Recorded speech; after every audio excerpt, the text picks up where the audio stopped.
Hello, everyone. Welcome back to another episode of Corporate Chronicles between Suits and Chaos. I am your host, Emmah. Now, it's right after Christmas, where there's usually this joke that goes around during this time where people say, you wake up, you don't know if it's on a Monday, if it's on a Wednesday, if it's on a Saturday, because it's that time of the year where you're just chilling. And I also think it's a time to grab a book and maybe just get in a few chapters, one or two chapters. The magic of reading. Books, those bound treasures.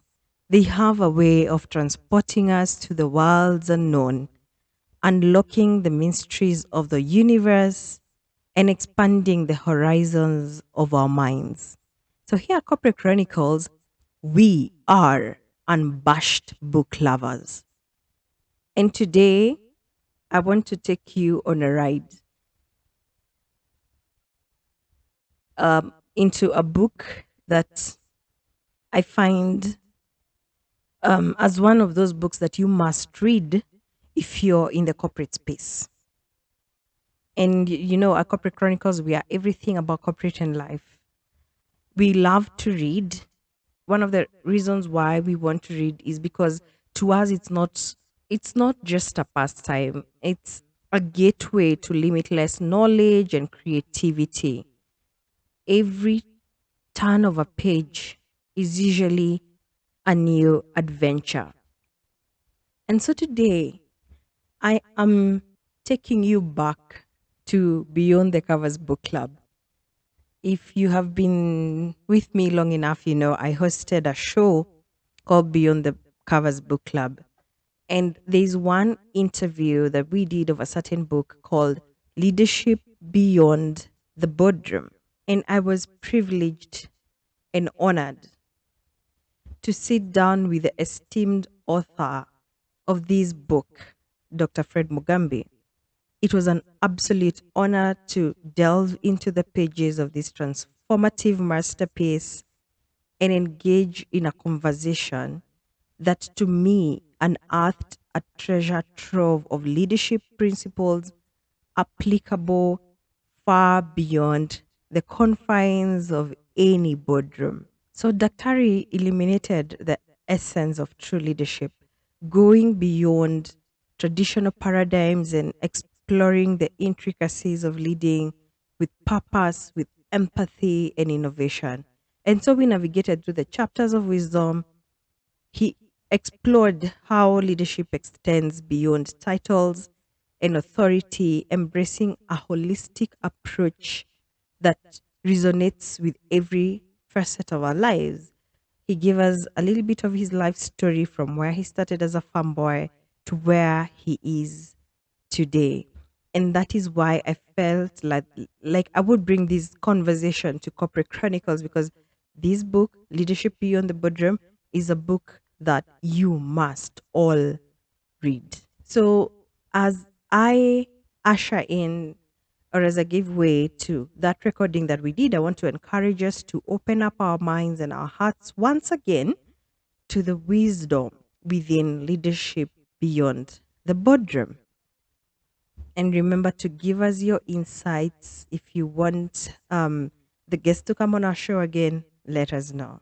Happily indulge. From a farm manager to now a commissioner in one of the biggest parastatals in Kenya, we are privileged today to sit with the author, Dr. Fred Mugambi. He has published 3 books, namely Leadership Beyond the Boardroom, Journeying to the Horizon, and Teardrops from My Heart. Did you always see yourself here? Before that, there were many other jobs that I had taken. One of those jobs was working in a petrol station as a petrol station attendant. I also sold, actually the right word is hawked milk.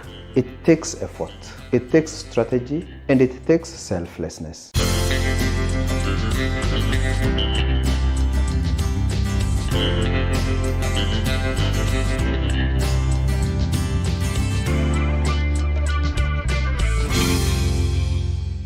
Greetings to all our members and everyone else who is watching. Karibuni sana kwenye show, the biggest book club show in the region. And this month, we set out to read Leadership Beyond the Boardroom. And Leadership Beyond the Boardroom is a code for emerging leaders. We are privileged today to sit with the author, Dr. Fred Mugambi. He has published 3 books, namely Leadership Beyond the Boardroom, Journeying to the Horizon, and Teardrops from My Heart. Thank you very much, Dr. for making time and being here. It's my pleasure to be here. So we will go straight into it, and maybe before we go into the book, and we would just want to know, who is Dr. Mugambi? Give us one word that describes you. One word that describes me, hungry. Hungry for a better tomorrow. And who is Fred Mugambi? Stripped of the title commissioner, the title author, the title business mogul, who are you? We sometimes don't sit back and ask ourselves who the real selves are. So I am just a typical Kenyan, walking in the streets and enjoying being Kenyan. I'm a father, I'm a husband. And so my best moments are actually those moments that I spend with my family and my friends. From your book, your previous book, Journeying into the Horizon, you gave a very interesting story from a farm manager to now a commissioner in one of the biggest parastatals in Kenya. How has your journey been? Where did you grow up? Which schools did you go to? Did you always see yourself here? Actually, the farm manager was one of the jobs that are publishable. Before that, there were many other jobs that I had taken. And one of those jobs was working in a petrol station as a petrol station attendant. I also sold, actually the right word is hawked milk, in a town that is very dear to me, that made me who I am, called Nanyuki. I did many small things. And then, of course, one day, this lady came to the chemist where I was working. I also worked, like I said, as a chemist. And so she came and gave me an offer. And she wanted to know how much I was earning. And I remember I was earning 3,000 shillings. And she told me that I would want you to come and work in Mombasa, in a farm. And I'm going to double your salary to 6,000 shillings. And I was super excited. I was very excited. And I gave my notice. And in exactly a month, I was sitting in Mtwapa, in a farm, earning good money, 6,000 shillings. So from the milk hawker to a commissioner at KRA today. Yes. It must have been a very interesting journey. And where did you go to school? I have attended about 15 schools. My father was working in a role that required him to move a lot. And so in primary school alone, I think I must have done something like 6 schools. And that is before I settled down in a boarding school. And I went to a boarding school not because he could really afford, but it's because it was becoming very difficult for us to move around, schools. So finally I ended up in a boarding school. But I've attended so many schools. And then I proceeded to Chogoria Boys High School and finished school. And then proceeded now for my university studies, all the way to PhD. And that is how I started my journey into university. And from that time, it has been a roller coaster. Were you born a leader, or did someone push you to? Because, on page 120 of this book, you say, leadership is a personality, it is not a job. There's a phrase that I have in the book. And the phrase is, you don't become the day you become. You become long before you become. The day a letter of promotion is handed to you is not the day you became that position by personality. This letter just confirms that we have been studying you for some time. We saw your potential, but a vacancy has now fallen available. And so we are confirming your personality as a leader. And therefore, the thing is, a leader or a would-be leader has to become that position by personality long before they do it. And therefore, the CEO does not become a CEO by personality the day they become a CEO by letter. They become a CEO by action, a CEO by personality, a CEO by what they do, by the kind of friends they keep, by the kind of activities they engage in, by the kind of sacrifices they make, possibly 2 years before they're given a CEO letter. Which is really important, because a lot of what we see in our organizations is people who are not building a personality for the next job, but they still are waiting for a letter, and they are doing applications hoping that they can become that next job. So was I born a leader? No. Have I even reached my destination as a leader? No. It is work in progress. And so I'm constantly asking myself, what is my next leadership journey? What is my next leadership journey? And trying to build that personality of my next leadership journey in myself. So if, for example, I want to be a CEO, then I should ask myself, so how does a CEO behave? What sacrifice does a CEO make? What skills does a CEO need to have? And I start creating that personality in myself, right now. And very importantly, everybody must know their next journey. When I was going through this book, on page 33, there's something that you talked about, and you talked about voices. Yes. And there's something that you have said, that a leader has many voices. Many voices will visit you. But when really do you know, is it the legit voice? Is it the right voice? When do you know? Is it a technique that you develop?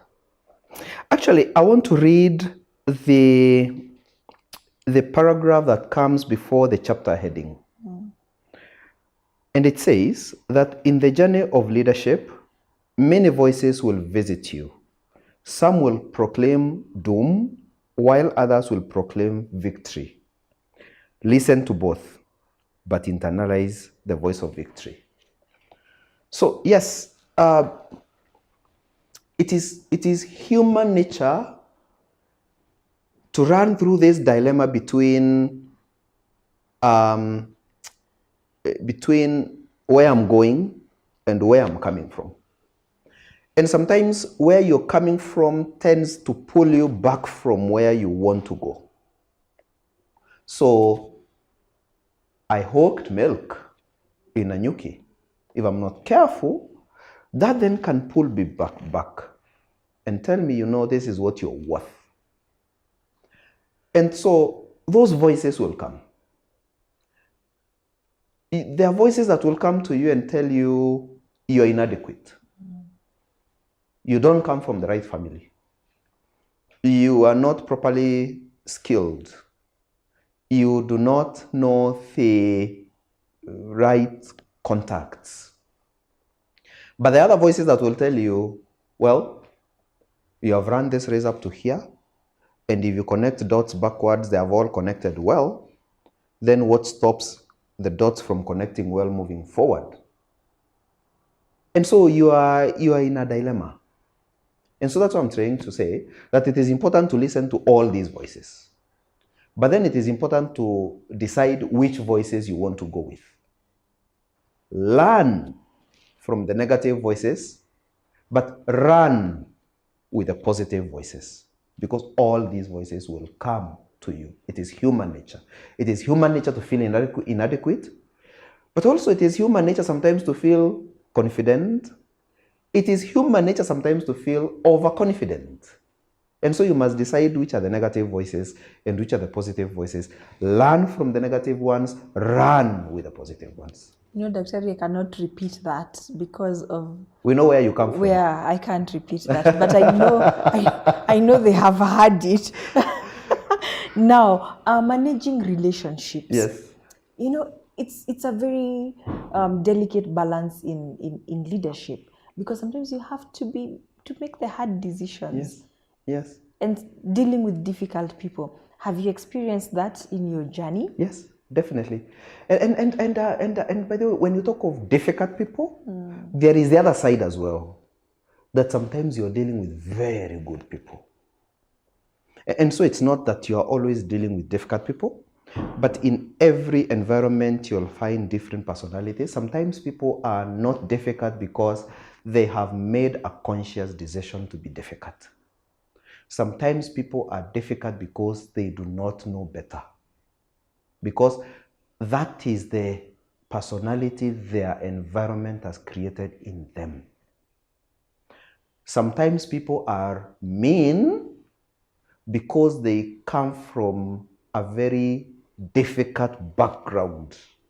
And so they are trying to save as much as they can. Is it a good thing? No, not necessarily. So you must first of all begin, in my opinion, by understanding that even the difficult people are not necessarily bad people. They're just difficult. So you must understand what is making this person a difficult person, and then get into their world. And this is exactly what I mean by, leading beyond the boardroom. Move from your world and get into their world. Understand where they're coming from. Try and convince them.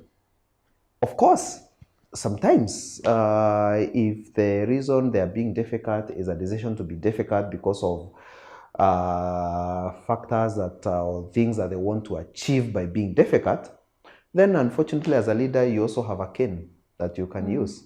And that balance between our authority and responsibility then comes in. And I always say that when you're leading, then you have to be able to take decisions, including very hard decisions, including hiring and firing decisions. But those decisions should not be hurried. They should be well thought out, and they should be, especially firing decisions or disciplinary decisions, should be last minute or last resort. From our last episode and this episode, there's something that we are learning here. We're learning about conviction. That if you do something with conviction and do it well, then you're going to sleep at night. The best leaders, in my opinion, the best leaders, the best managers are not those who are the best skilled. It is not those who are most experienced. It is not those who are most endowed financially in the organization. All the resources are given to them. The best leaders are those that are completely sold out to their cause. They are leading with passion. They don't measure their job based on how much money they earn at the end of the month. So they do not have a situation where they say that this is 26th date of the month, and so this is where my salary ends. I'll be laissez-faire between now and that year. Actually, let me put it differently. The best leaders are not those that follow money. They are those that are followed by money. And so they are sold out to the cause, they are sold out to the results, and the results bring in the money. Now, there's something that you have mentioned about loneliness. Sometimes you make, lonely decisions. And, loneliness is the penalty of leadership, so they say. And you have talked about it here on page 39, that you say in leadership, you will sometimes be lonely. Yes. Is that true? It is true. And the word here is sometimes. You'll sometimes be lonely. And the thing is when you're a CEO of a company or when you're a manager of a company and you are attending a board meeting, the rest of your team are outside that office or that boardroom. It is you and the board. You are alone. You are answering all the questions for the thousands of people that you lead. You are alone. And the conversations may not go very well with the board because perhaps there is something that the board feels that should have been done and it hasn't been done. You will feel bad because you've been roasted by the board. But do you come out of that board meeting and call a meeting of your managers and start crying before them? No. So, how then do you master your energies and recollect yourself and find energy to go back to your team the next morning and continue leading them? That's number one. Number two, there is a whole aspect of information. Information is a double-sided sword. As a manager, you are lonely as far as information is concerned. There is a lot that you know and you can't share because it is confidential information. It is information only meant for the board, sometimes only meant for the chairman of the board, sometimes meant for no one else but yourself. And so there is a sense in which you are in the crowd of the board, of your employees, of your customers, but you are also alone. And if you're not careful, this can take a toll, on you. There are many managers who are suffering because of this situation. There is information that sometimes you won't even be able to share with your wife, and you know it. And you know the effect that it is having on the organization. And even if eventually you use that information, then there is a whole harrowing experience of deciding, how, where, when do I use this information? And so, yes, there's a level of loneliness. In an organization, there's only one CEO who does not share that mandate with anyone else. And the CEO has his or her moments of the self. The self. Now, there's something that Sheryl Sandberg said, and she said that I realized that searching for a mentor has become the professional equivalent of waiting for Prince Charming. Young people are told that if they can just find the right mentor, they will be pushed up the ladder and whisked away to the corner office to live happily ever after. Is that a facade? Look, I've been through this journey, and I can tell you there's nothing linear about the journey, and the relationships that are created through the journey are also not linear. And so the fact that you have a good mentor does not guarantee you a quick rise to the top, because there are many other factors. I think what is important really is to be able to understand the environment that is around you. One factor in that environment is a mentor, and therefore good mentorship. But is good mentorship enough? No. Is it a good thing? It's fantastic. It is useful. I mean, I've been mentored. But then, how responsive are you as a mentee, for example? There are things that a mentor can do for you, and there are things that a mentor cannot do for you. As we always say, you can take an animal to the river, but are you going to drink the water for it? Absolutely not. And so, a good mentee, in my opinion, must be like a sponge, creating that capacity to take in, creating the capacity to learn. And sometimes you do not even know how these dots will connect moving forward. You might think that what you're learning right now is not important, until later on you realize that that lesson that you learned has now found a place for execution. And so mentorship is absolutely important, but mentorship is not the only factor. It is not the only factor that propels people forward. Being able to create good socioeconomic relationships, in my opinion, is absolutely important. Networking is very, very important, and strategic networking.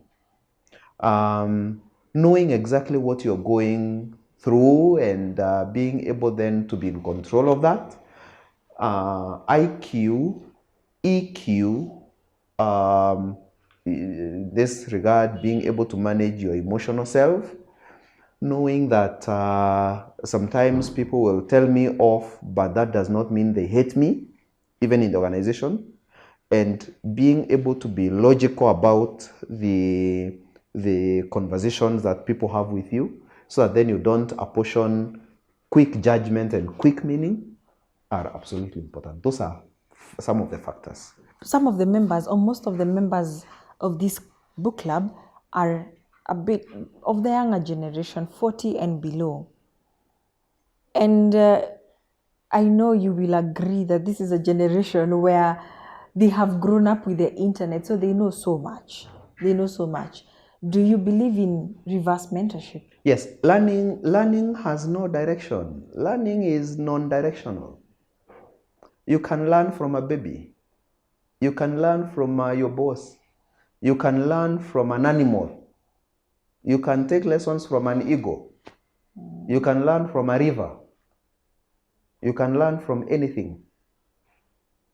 You can learn from a body of knowledge. And so, what am I trying to say? You can be mentored from every direction. Because mentorship is not what the mentor does necessarily. In my opinion, mentorship is what you receive from the mentor. Because sometimes the mentor is not deliberately mentoring you. That's why you can have a mentor who does not know you, but you're watching them, you're listening to them, you're learning from them. So can you then be mentored by a river? Yes. Absolutely.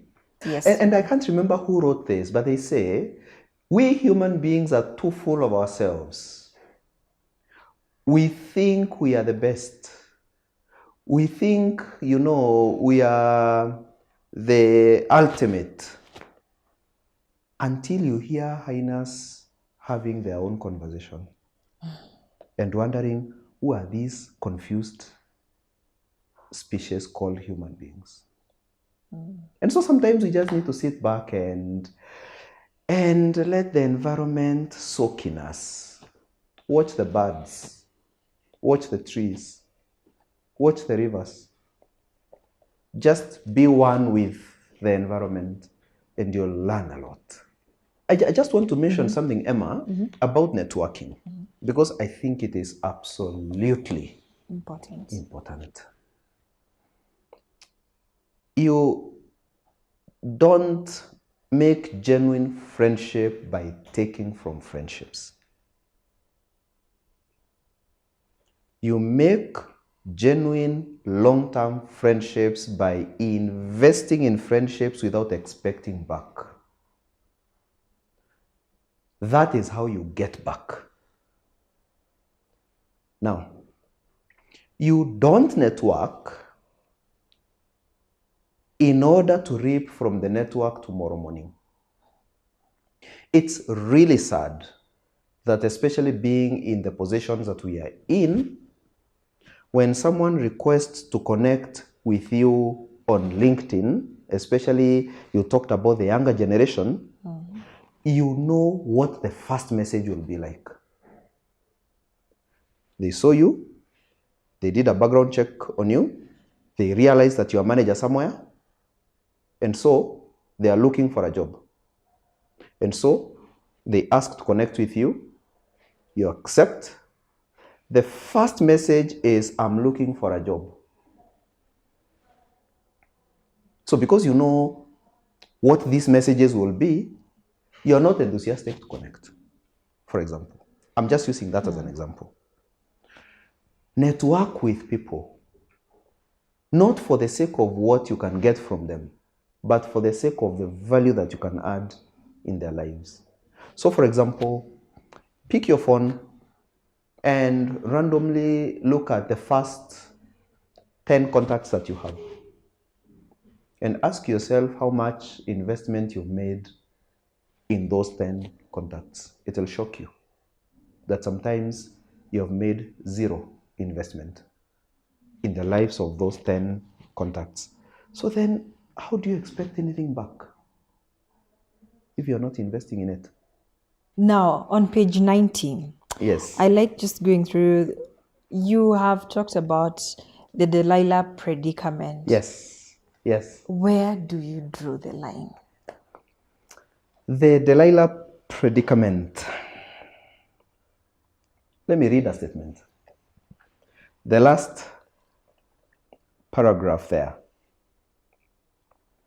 So what happens when you trust a colleague who also happens to be one of your bosom friends, so much to the point of sharing with them sensitive and potentially explosive information, only for them to turn around and stab you on the back using the same information that you entrusted with them?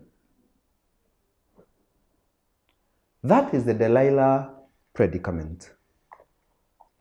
And that is where then, as a leader, you must be very careful.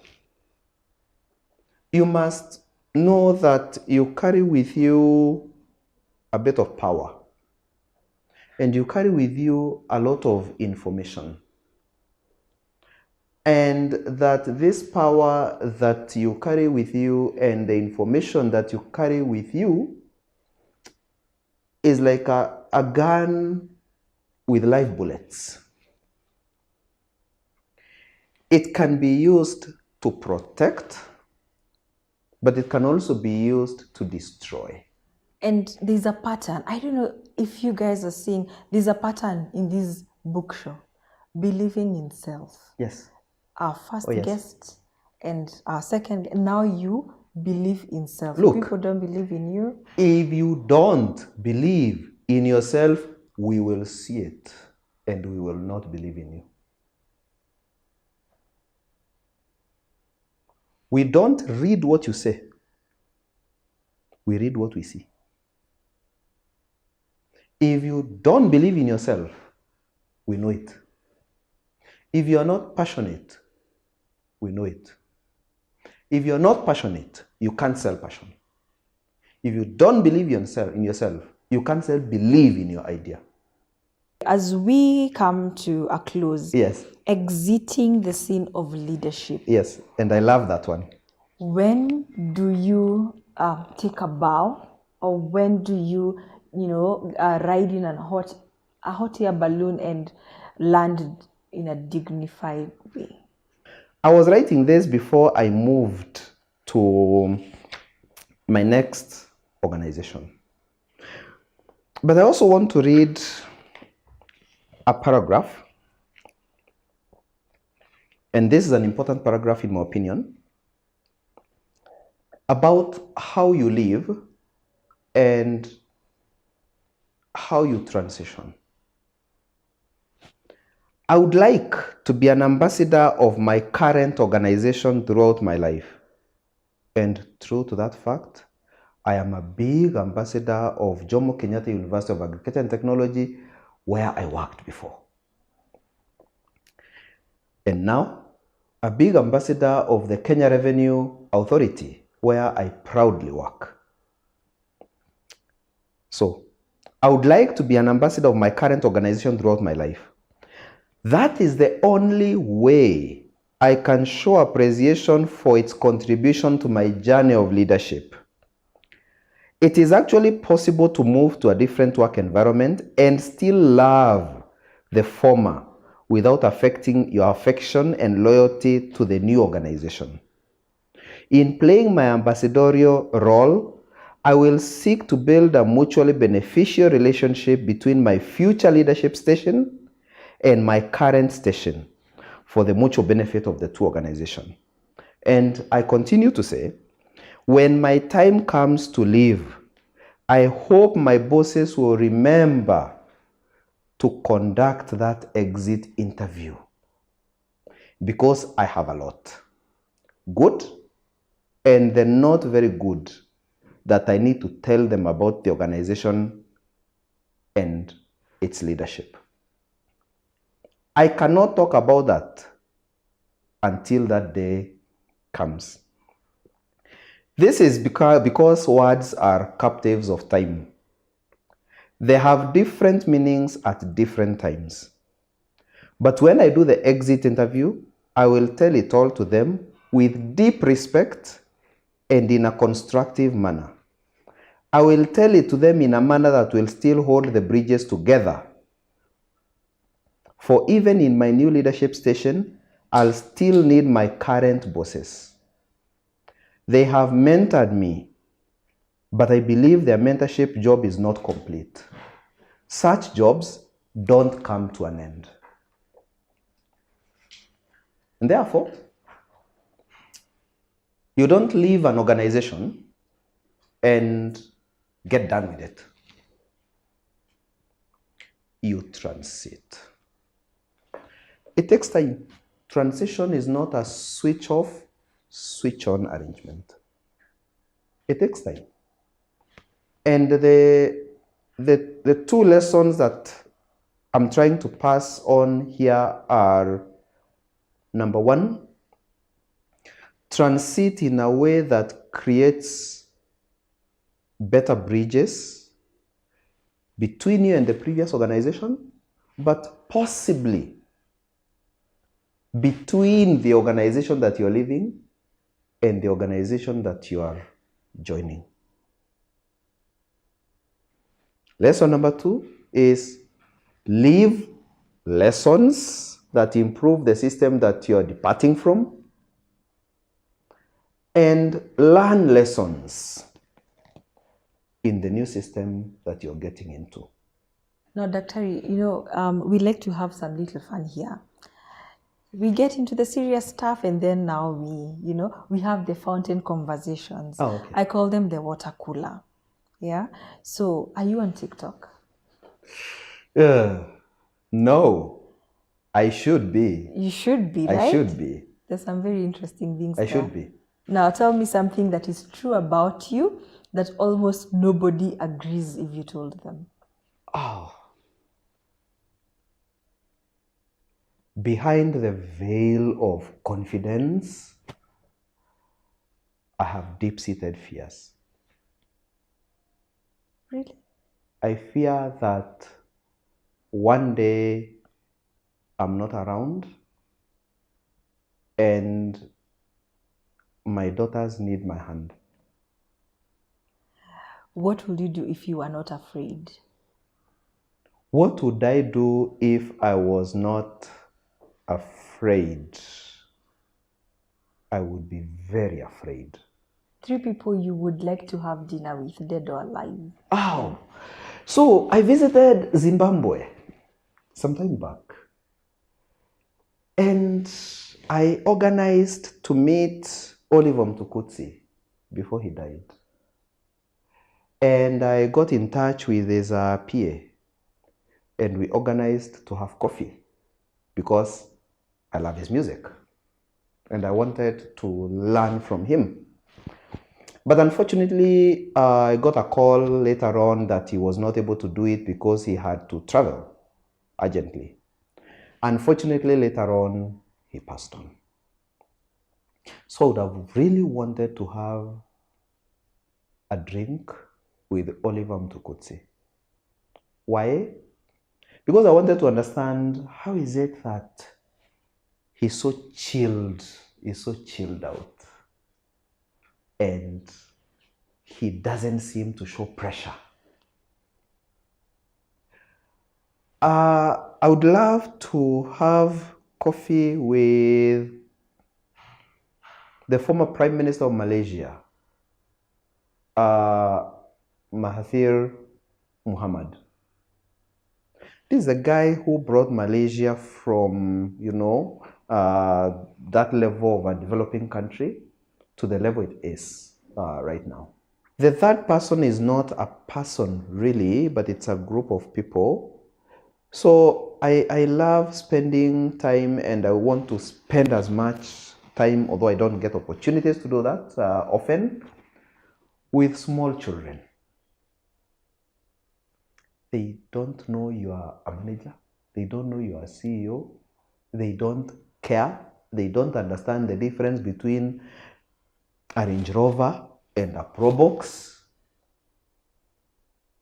And you want to see how they react around you, seeing you as a human being. 2 books you will recommend to our members?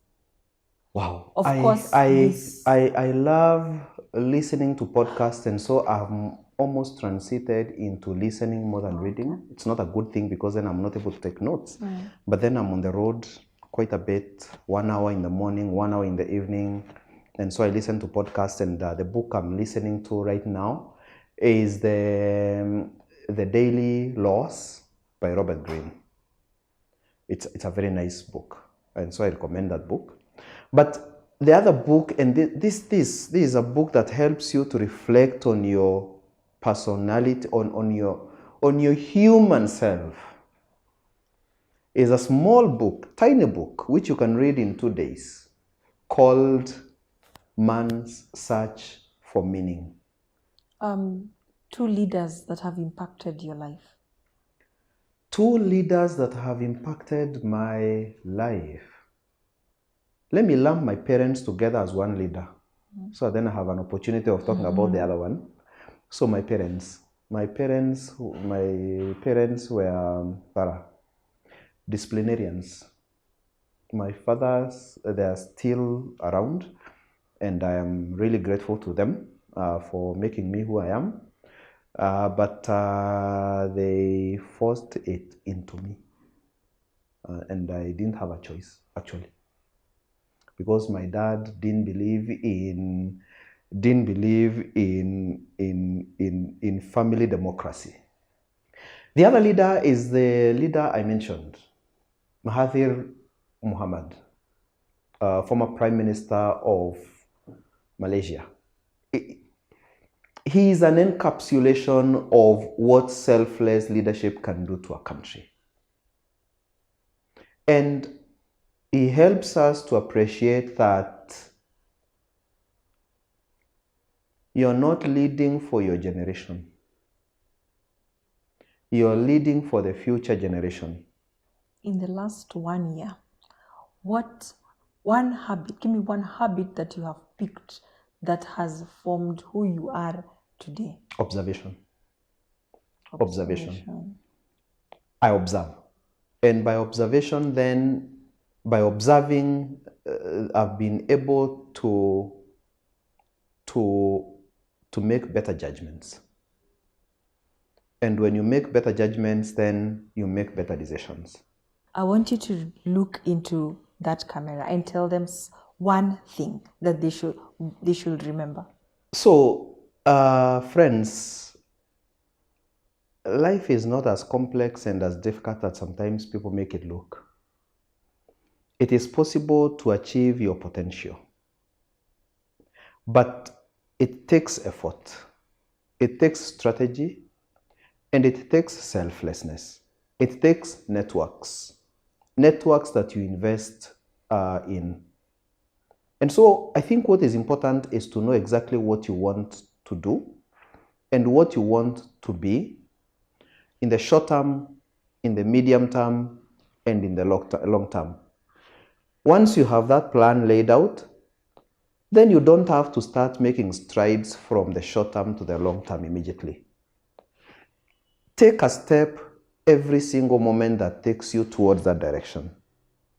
And as long as you take enough steps that take you towards that direction, you will arrive at your destination. Don't scatter too much. Take steps that collectively take you towards your destination. It is possible to be successful in every area.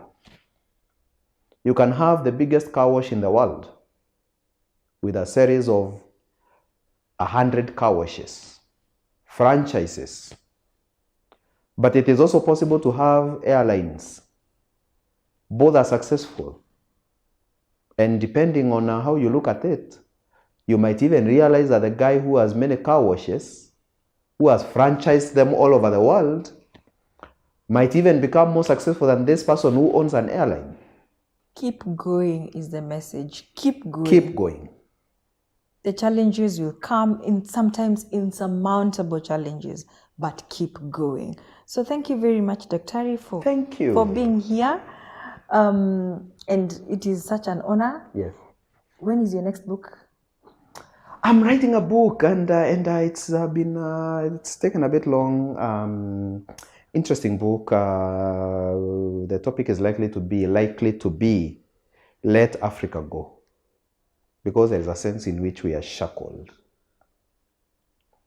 socially, economically, and in many other regards. And so, just like in the Bible, is it Moses who said, "Let my people go"? Yes. Is it Moses No, or Joshua? God. Okay. Okay. So,